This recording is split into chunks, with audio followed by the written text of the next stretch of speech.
कल हम लोग भारत की जलवायु को प्रभावित करने वाले विभिन्न कारकों के विषय में अध्ययन किए थे। आज हम लोग विभिन्न तथ्यों के माध्यम से भारत की जलवायु की प्रक्रिया या रचनातंत्र के विषय में अध्ययन करेंगे। भारतीय जलवायु मानसूनी पवनों से अधिक प्रभावित होती है। मानसूनी पवनें के द्वारा भारत की जलवायु प्रभावित होती है। मानसूनी पवनों की प्रधानता के कारण भारत की जलवायु को मानसूनी जलवायु कहते हैं। इसका अनुभव अरब व्यापारियों ने बहुत पहले ही किया था। पहले नाव जब जाता था सामान लाद करके, तो इन हवाओं के माध्यम से आसानी से चला जाता था और फिर लाने में भी सुविधा होती थी। तो इस मानसून का प्रभाव उष्णकटिबंधीय क्षेत्रों में 20 डिग्री उत्तर एवं 20 डिग्री दक्षिण के बीच दक्षिणी अक्षांशों के बीच ज़्यादा रहता है। इस मानसून की प्रक्रिया को विभिन्न तथ्यों के माध्यम से समझा जा सकता है। एक तो स्थल और जल के गर्म एवं ठंडे होने की विभेदीकरण प्रक्रिया के कारण भारत के स्थलीय भाग पर निम्न तथा जल भाग पर उच्च वायुदाब होता है।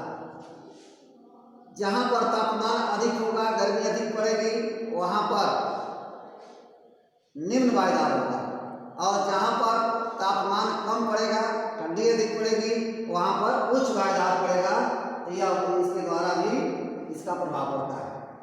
ग्रीष्म ऋतु में अंतः उष्णकटिबंधीय अविषरण क्षेत्र की स्थिति अर्थात विषुवतीय अक्षांशों में विस्तृत गर्त एवं निम्न वायुदाब का क्षेत्र जो बन जाता है, गंगा के मैदान की ओर खिसक जाता है, तो इसका भी प्रभाव पड़ता है। अब जिस क्षेत्र में निम्न वायुदाब पड़ेगा तो वहाँ हवाएं ऊपर उठने लगती हैं, और जिस क्षेत्र में उच्च वायुदाब होता है वहाँ से हवाएं उच्च वायुदाब से निम्न वायुदाब की ओर आने लगती हैं। इसका प्रभाव वहाँ की जलवायु पर पड़ता है।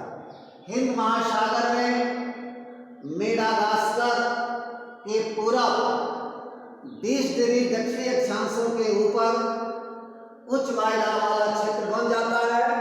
आज जहाँ उच्च वायुदाब वाला क्षेत्र बनता है वहाँ से दक्षिणी पश्चिम मानसूनी हवाएं आगे प्रवाहित होने लगती हैं और भारत के स्थलीय क्षेत्रों पर जाकर के उसका जो है प्रभाव पड़ता है।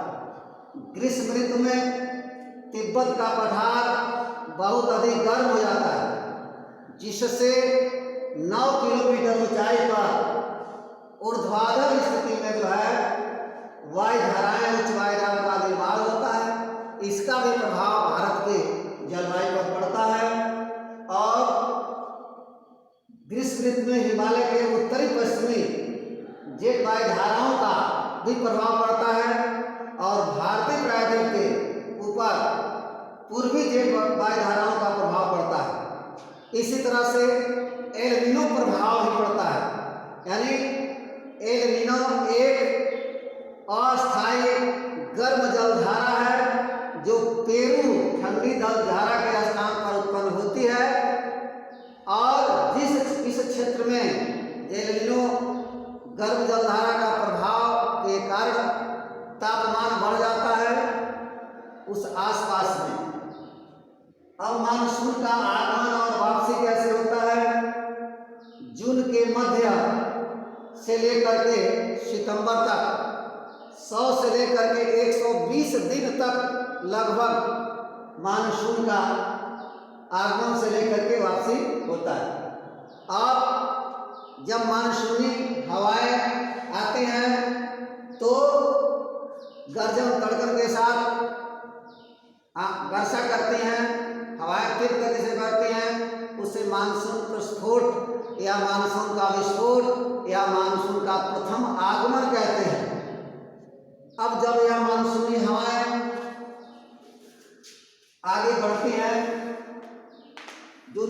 उत्पन्न सप्ताह में अपना तो उसके बाद विभिन्न प्रकार की स्थितियां उत्पन्न होती हैं। अब ग्रीष्म ऋतु में जो हिंद महासागर का क्षेत्र होता है वहाँ उच्च वायुदाब होता है, और यह उत्तर पश्चिमी वाला जो क्षेत्र है वहाँ निम्न वायुदाब होता है। तो हवाएं हमेशा उच्च वायुदाब से निम्न वायुदाब की ओर जाती हैं।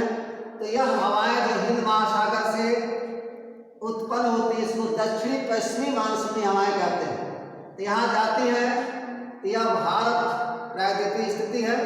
अब प्रायद्वीप का मतलब होता है जहाँ तीन ओर से जल से घिरा हुआ स्थल का हुआ भाग।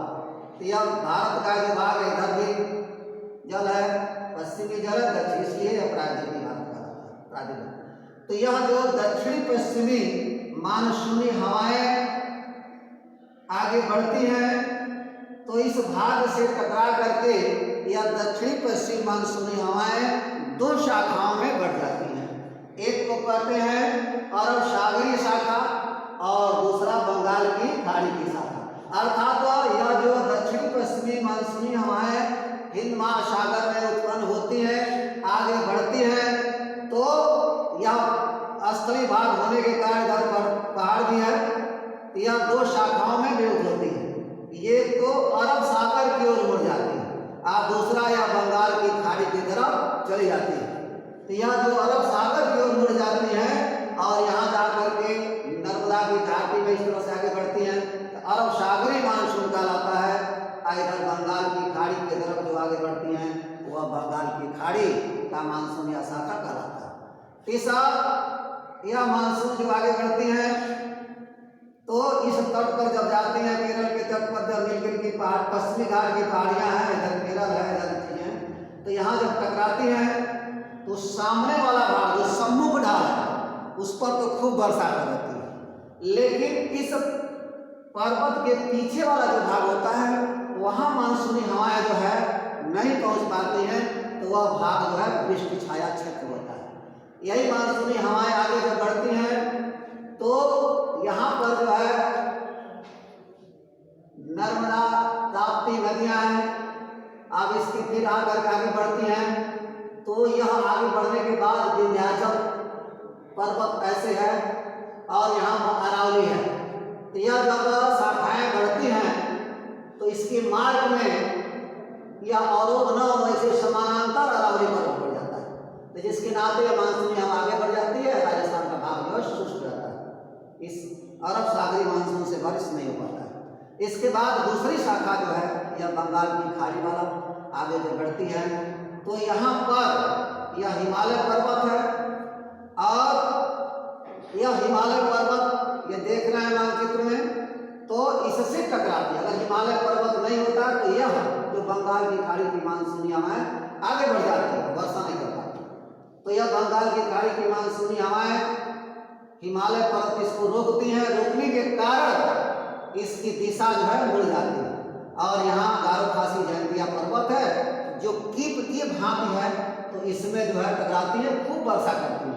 यही चेरापूंजी है, उसी पास मासीराम में वर्षा करती है। इसी की एक शाखा इसकी जो है मुड़ जाती है, तब यहाँ पर जो इसकी दिशा जो है इधर आकर के उत्तर की ओर बढ़ जाती है और यहाँ आगे बढ़ते बढ़ते इधर जाकर के पश्चिम बंगाल, बिहार, उत्तर प्रदेश, इस तरह से ज्यों ज्यों इधर जाते इधर जो है वर्षा कम होता है, आगे जाकर दिल्ली तक जाते जाते इधर लगभग शुष्क हो जाती है।